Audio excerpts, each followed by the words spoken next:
Mwana oyo tozali hôpital elobi abetaki yo kasi mpo na nini mama onakaka ye ndanayi toswali likambo te kaka soki nayi kopekisa ye apekisa ngai ngai naswala te ok po abeti ngai abeti ezalaki nzete ezalaki nzete to libende kaka libende ande kosimba eloko moko dabeti yo na awa na moto motu mpola mwana oyo ndenge abetaki ngai lobi na motu yango balesai na mpasi moye ngai na bie eyali te mwana oyo tozali hôpital elobi Zambe na moya olatike mo vanzina bosantu ozinga mina bangelo bakoyemela kayo ntongo pe pokwa Zambe na moya olatike mo vanzina bosantu ozinga mina bangelo bakoyemela kayo ntongo pe pokwa MDG TV, une chaîne Wint pour la cause de Christ. Mafuta Yasika, Mafuta Yasika, Mafuta Yasika.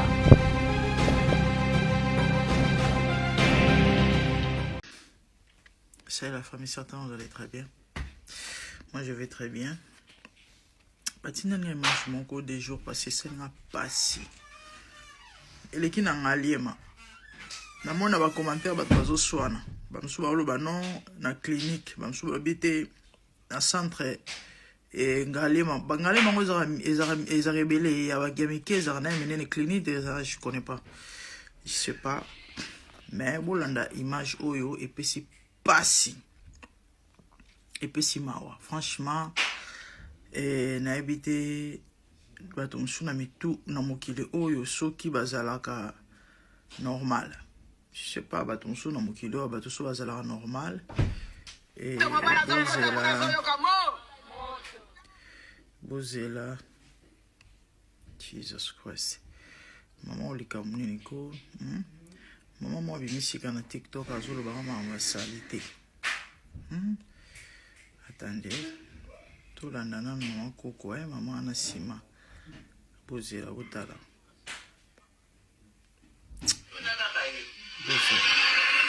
ndanayi toswali likambo te motu mpola mwana oyo ndenge abetaki ngai lobi na motu yango balesai na mpasi moye ngai na bie eyali te mwana oyo tozali hôpital elobi abetaki yo kasi mpo na nini mama onakaka ye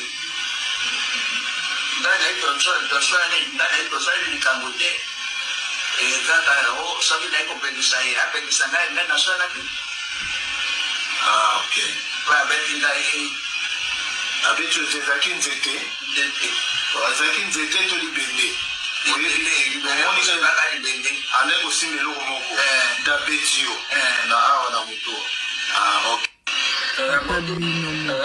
ata bino moko makoko aza na 87 ans azoki hospitalisé ba infirmière ko basalaka wana et nayebi te so pe koko amena kosala makelele je sais pas ye kopekisa zo ya kopekisa ye abeti koko libende bomoni koko azoki na motu ta la famille ya makoko boporte plainte boporte hôpital plainte nga so osali koko na nga boye to mama na nga tokóma mosika nde napesa conseil na bandeko bosalaka na bakere même na mboko ezalaka trop mutu so akoma mokolo biso nyonso toyebi yango akoma ondeye mwana moke yana bandeko ebele okutana na fide oyo osala yango me yebaki yo mpo okoma koko un jour bible ezoloba oyo tosalaka yango mpe kaka tokobuka mutu moko te na mokilo ya bato akolinga mama na ye basala ye boye to koko na ye. Quelle méchanceté. Bato bele basala na bakere banyokola bakoko bapetaka bakoko au kara à quoi isoler tout soit à côté de la chambre ne à se rassurer que à vérifier caméra ezate topé à baloli caméra au kabeti koko bato au ka fini koko ya bato pona nini tamsuko pokoko afingaki pokoko alingaki simba ete pokoko aloba mabe bino boyebi muto so akoli bakoma na ba caprice mo bonisi bana mike bande koko 87 ans vraiment ke beteli bende botala batie bande tali so ndenge vimbi tali so koko nde vimbi quelle méchanceté tala bato boyebi ma koko e botindela bana nena ba koko na ye il faut ba porter hôpital plainte et les qui n'en ngalema on doit vous porter plainte vous appelez négligent mais notre hôpital comment vous permettre ba marambo boy kon kula dunai not just yours there is not time I have to give him to go kula dunai ils ont mal à monter c'est vraiment méchant imagine on a supporté en côté bon arrêter violence bon tu caro violenter bateau na ba hôpitaux et même bana misusu ya mike bato bosala na baker na ba nesri machin bolinga robeta bato eza malamu te c'est pas bon c'est pas bien eza bien te ata bino mo vraiment boy moto so anuni ba koma de fois ba mambo mo boy ngana yeba na sana ke kala wana na suis contrat musala na osala te et je fais pratiquement 8 ans musala avant na zo contrôle na ndo sa de fois na care na osa agence de fois routine da na care ba routine do na sala pe ba misala ba koko oluka mbongo wana shwate bandeko nakenda au fait ba aventure ezaka ebele ba courba makambo ba aventure ezaka ebele na ye ba ramba liboso na kende na côté na ker moko na Bexelif tala kenda o koko mobo na kuta kuna bandeko za peda mukolo makasi bienvenue. Désolé la famille, les enfants dérangés.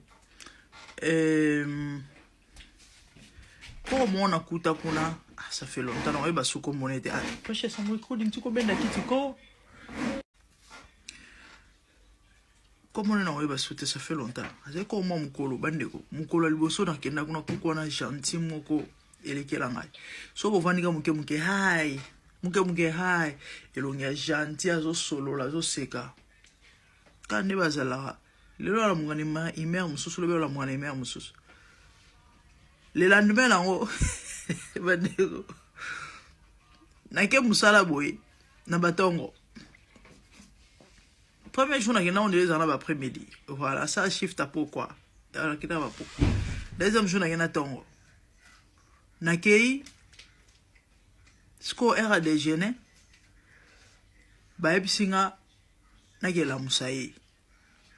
Na ila musai bono go musika akoza olala teti sikoyo kota na chambre Pelisa Mwinda Pelisa Mwinda comme ça on la famille na kenda boy kweza Mary apelo mwa bongo na bengi tana kote Mary apika bima na shabala bima a côté dans ça quoi pas la Pelisa Mwinda Comment ça va casa au beta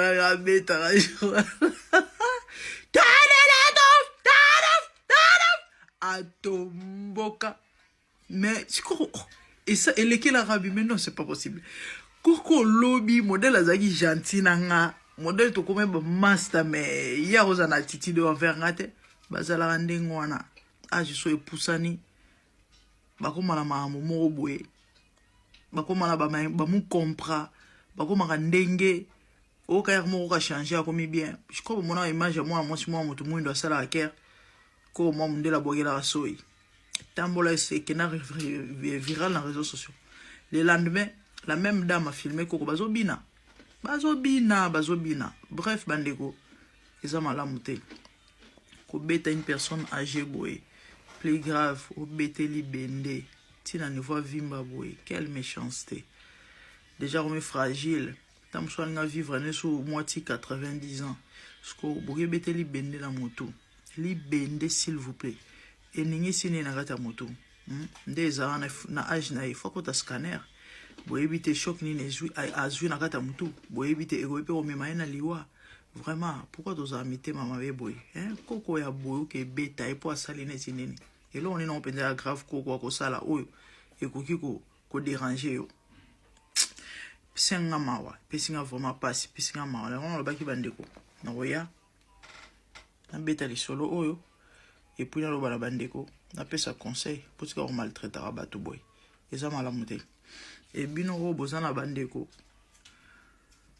ya mikolo boveya na bango o bahospitalize ye to biso oyo tozala na biso bato mingi ya bakere te c'est très rare omona moto mwindo na kere eza ebele te très rare so olandeli okaka omwana na ye abala mondele ndelo naza mosu alingi ekuna te bamindele nde bayina kotika bamama na bango na batata na bango na bahomme de vieillard biso ezalaka tro te ezala baka mpenza rare okende kotika mama na to tata na homme de vieillard na bapoto a yango bomoni tozoloba na bino bandeko bongisa retraite ere yango ya kotongaka na Congo ere yango ya kosomba ere yango oyo fuilako mputu fao na ya na émission moko mosusu ya makambo bino boolota booreve boosotoka ndele deja bamo comprendre que non poto ekota faillite bongisa retraite tonga ndako so noni ozana esika okevanda na poto okende kere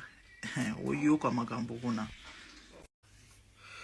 mbote bandeko ba bolingo ezali nga babino ya gardien de temple la famille nayebisaka bino ke na teyaka ce que je fais là moi na teyaka e bato bazwa ngolu ya ko comprendre ya kolanda ya kobénéficie nzambe apambola bango et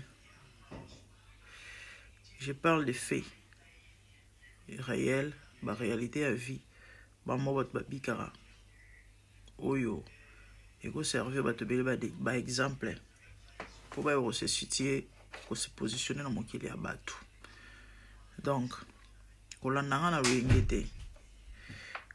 loyenge te et surtout soki mbunzu na ye esepelisako te mpo sumuka te likara na yo kolanda kokomante négativement te nga na polyvalente nga na partout na politique na mambo ya nzambe na mambo nyonso tout nazali donc nzambe atindanga bongo na mokili ya bato naotaki koreposte bavideo moko nasala 4 ans passé à presque na bandi TikTok na 2022 na bandi TikTok na juillet na bosanaka te ezala le 3 ou le 4 juillet vidéo liboso na posta na TikTok le 3 ou le 4 juillet 2022 et juste 2 ou 3 semaines après namba ochanga kerna lobela service sexuel désordonné ba conséquences na yango nde nasala ba vidéo bomoni na uti ko reposter j'ai parlé sur ba conséquences et vie sexuelle désordonnée. Déjà à savoir le sexe a des implications spirituelles au bateau bele ba yebarate. Il y a des gens qui croient que kosangisa nzoto suka aka na bilengi oki bien sentiment to kabone silo wana non c'est au-delà du physique des physiques. Alors na pesa y témoignage moko awa je crois que bolanda ba vidéo wana et bon se rappeler vidéo surtout dans le bel témoignage wana talemi makasi na vérifier en côté quand l'espace à 2 jours ils ont déjà na plus de 200 000 vies. Actuellement, vous avez au-delà de 500 000, certainement, je crois. La PC témoignage, il y a Moutoumoko, il y a moi, si Moko, il y a le Koufa, il y a PC, il y a Bimana ex, naïe. Aluka ex, moi, Bima Poti, il y a Botutu. Bref, bien aimé, moi, comme Elinga, Absingano et grande dame, na témoignage, vina, ya ngai, ya l'isolo Moutoute, mais vina.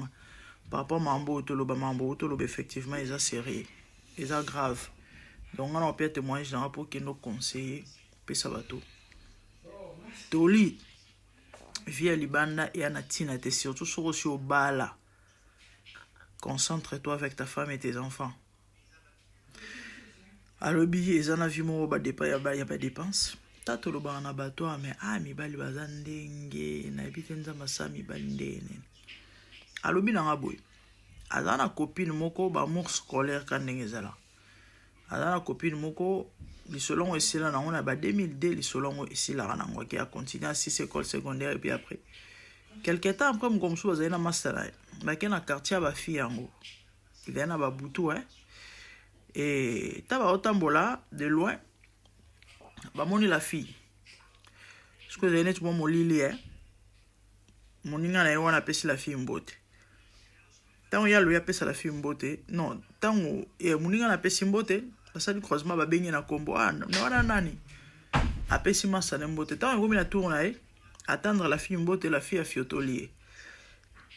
fiotoli a bo pesi mbuta ebisie soko ya na quartier po nga kata makolo so yela ba masa no problème te ya monsieur po nga ko ya sauter à comprendre te muninga ne kuto bandi o sekai abandi o sekai oh mais vous avez un problème non je sais pas bon et le kinango ele kinango eko sala ke bon ba kenda muna mutakenda na nzela nae abina ba 2009 selon za momla ina kata na lo ba weza important na ba 2009 ba kota retraite moko message ebimi prophétique 2009 s'il vous plaît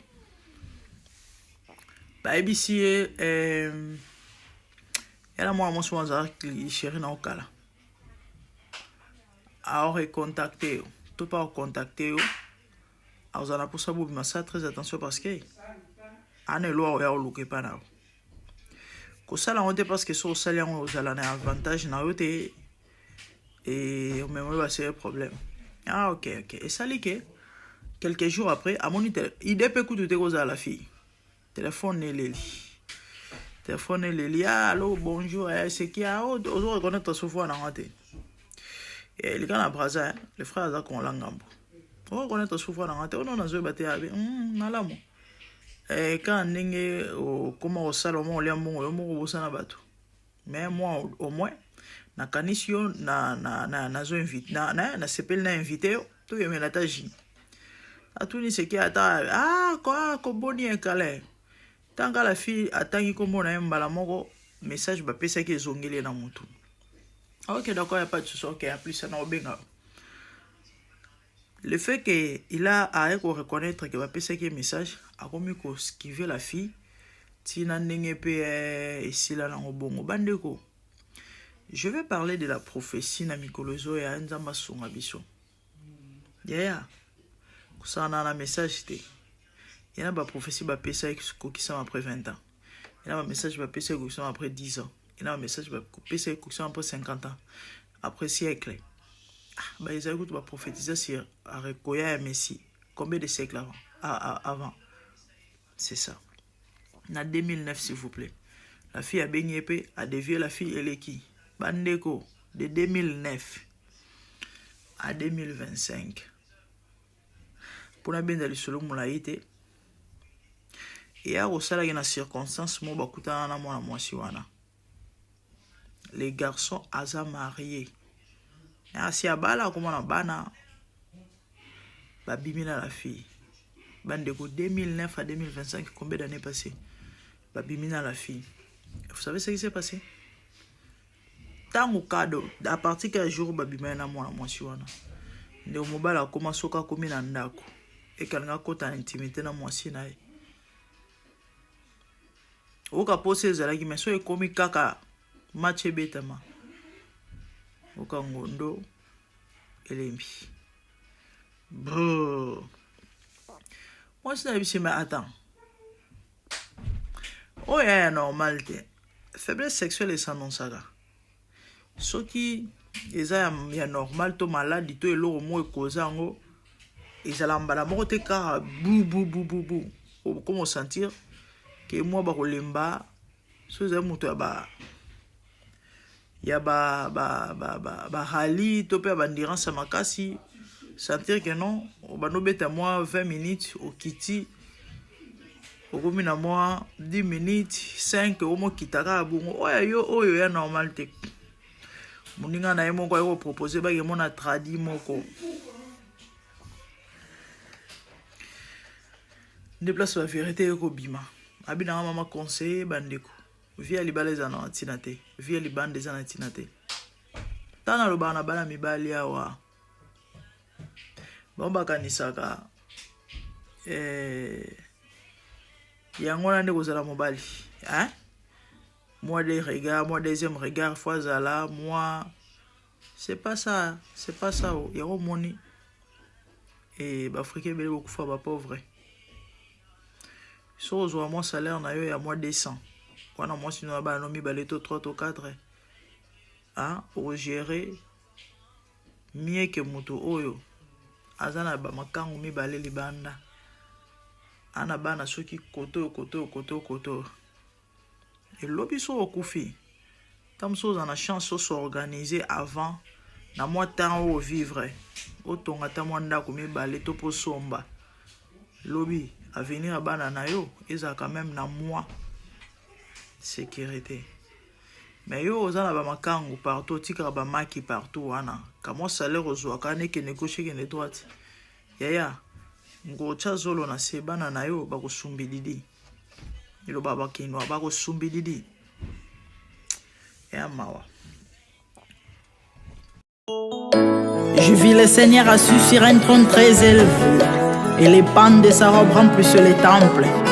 Des séraphins s'étaient au-dessus de lui et criaient l'un à l'autre, disaient Saint, Saint, Saint est l'Éternel des armées. Toute la terre est pleine de sa gloire. Dans les cieux des cieux, là où vivent les rois, il y a des créatures qui l'adorent et les louent. Dans les lieux célestes, là où règne mon roi, il y a des anges qui chantent jour et nuit en sa gloire. Les 24 vieillards et les 4 êtres vivants, ensemble avec les anges, chantent en son honneur. Ils ont reçu l'ordre d'adorer les rois, car il est l'unique, le seul vrai Dieu. Seigneur, reçois favorablement les paroles de ma bouche, car les portes furent ébranlées dans leur fondement par la voix qui retentissait, et la maison s'était remplie de fumée. Glorifie-toi.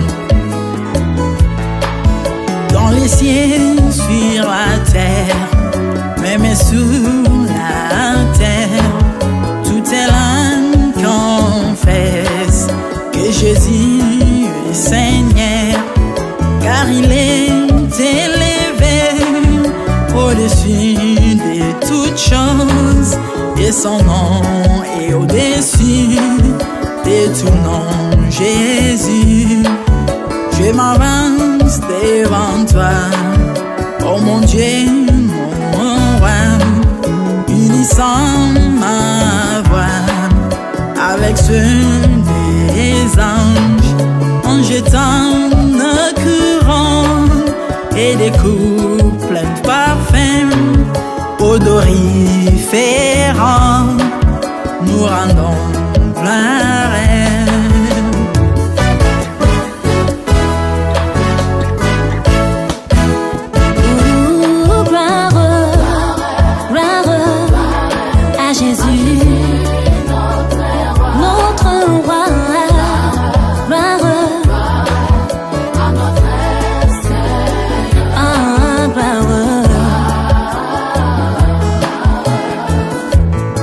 Chantons gloire à Jésus.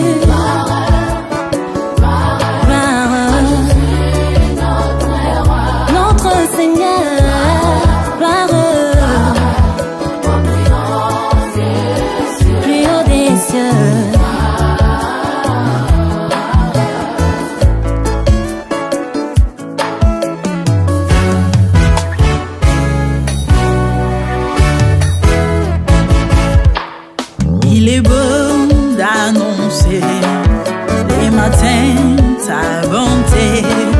Voici mon sacrifice, la louange de ma bouche, les fruits de mes lèvres qui confessent ton nom en poussant des cris, car tes œuvres sont grandes.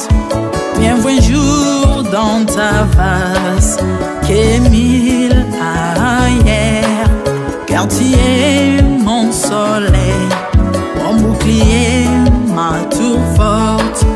Tu me donnes la force du bif, tu m'arroses d'une huile fraîche. On ne se plaît à contempler mes ennemis grâce à toi.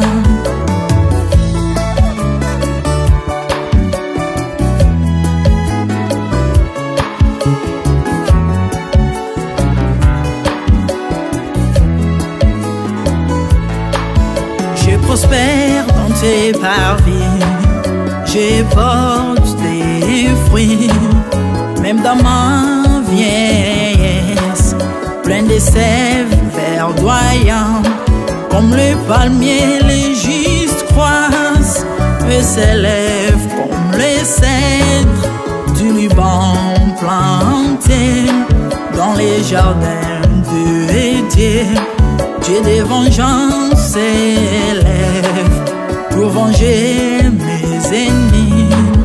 Il mettra la fin à la malice de leurs œuvres, car il est le Tout-Puissant, l'Éternel des armées, El Shaddai Adonai, El Elyon Sabaoth.